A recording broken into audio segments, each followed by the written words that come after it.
ಲೋಕಸಭಾ ಕ್ಷೇತ್ರ ಕೋಲಾರ ಕ್ಷೇತ್ರದಲ್ಲಿ ದಿನೇ ದಿನೇ ಚುನಾವಣಾ ಕಾವು ರಂಗೇರ್ತಾ ಇದೆ. ಇದೀಗ ರಾಷ್ಟ್ರೀಯ ಮತ್ತು ರಾಜ್ಯ ನಾಯಕರು ಈಗಾಗಲೇ ಕೋಲಾರ ಕ್ಷೇತ್ರದಲ್ಲಿ ಸಾಕಷ್ಟು ಮತ ಪ್ರಚಾರವನ್ನು ಹಮ್ಮಿಕೊಂಡಿದ್ರು.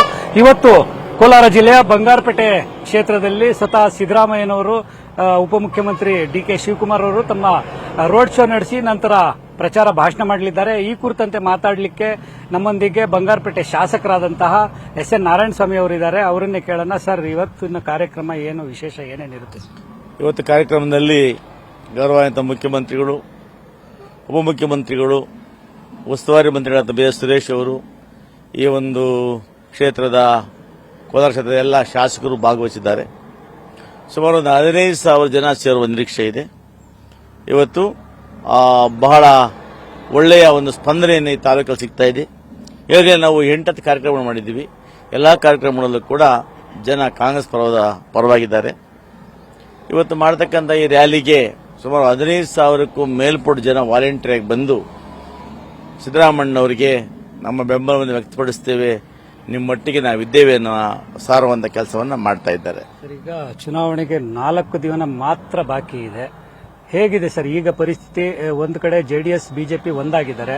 ಕಾಂಗ್ರೆಸ್ ಕಳೆದ ಬಾರಿ ಕ್ಷೇತ್ರನ ಕಳೆದುಕೊಂಡಿತ್ತು. ಈ ಬಾರಿ ಹೇಗಿದೆ ಸರ್ ಪರಿಸ್ಥಿತಿ?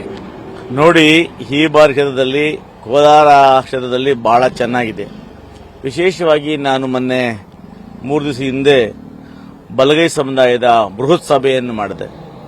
ಆ ಸಭೆಯಲ್ಲಿ ಈ ಕೋಲಾರ ಕ್ಷೇತ್ರದ 8 ವಿಧಾನಸಭಾ ಕ್ಷೇತ್ರಗಳ ಎಲ್ಲ ಬಲಗೈ ಮುಖಂಡರು, ಪದಾಧಿಕಾರಿಗಳು, ದಲಿತ ಸಮಿತಿಯ ಎಲ್ಲ ಮುಖ್ಯಸ್ಥರುಗಳು ಹಾಜರಾಗಿದ್ದರು. ಒಕ್ಕೊರಲಿನಿಂದ ನಾವು ಈ ಬಾರಿ ಬಲಗೈ ಸಮುದಾಯ ಕಾಂಗ್ರೆಸ್ ಬೆಂಬಲಿಸುತ್ತೇವೆ ಅನ್ನೋ ಮಾತನ್ನು ಕೂಡ ಕೊಟ್ಟಿದ್ದಾರೆ.